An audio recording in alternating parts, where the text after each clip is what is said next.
Mga bulan. Talaga.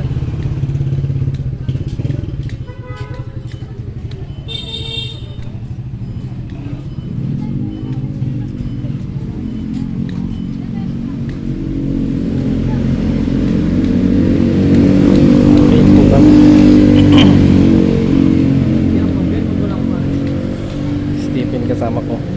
Si Kim. Saka ako. Wag mong kakaratihin yan pare. Mahirap karatihin yan. Hindi lalaban. Tawid.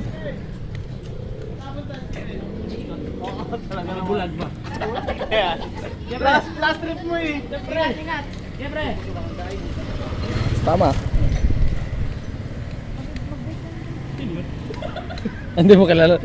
Hindi mo kilala ka. Hindi mo kilala. Bastos.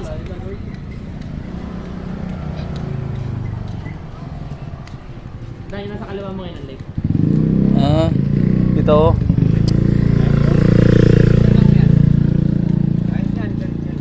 Siguro marami natambay dito, no?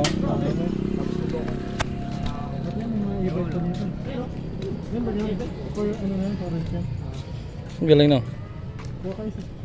Visit. Tayo mo isang sidan mo dati. Red, pinarerentahan nila pa ikot-ikot dito. 200 per hour. Oh? Hindi. 200 dapat na ikaw. Iikotin mo lang to, no? Pero parang mas feel ko yung lakad. Ba to pre? Ay, ganon? 3 kilometers.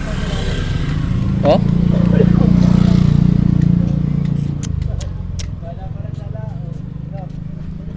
Bulag. Oh, bulag na nga. Gala pa ng gala.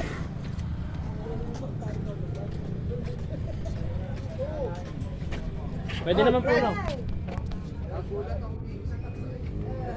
Sa ibang bansa nga po, naggagala pa yung mga bulag eh.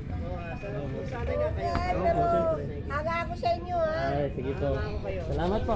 Dadaan lang kayo. Kaya po pinapakita namin sa siyempre sa atin na Oo, mga nakain blind. tayo ganyan. Hindi pa yan accessible dito sa Pilipinas eh. Salamat po. Sige po. Salamat po. Youth.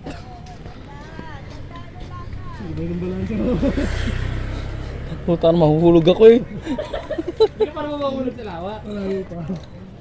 Hindi naman gulis, pero kita iyo ka ng ganun. Sino yung sabihin ko? Sabihin mo sa ako. Bumalik pa si Boy ay may dagat.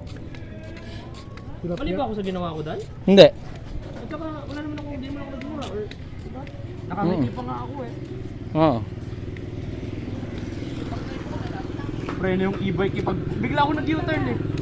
Nadinig niya?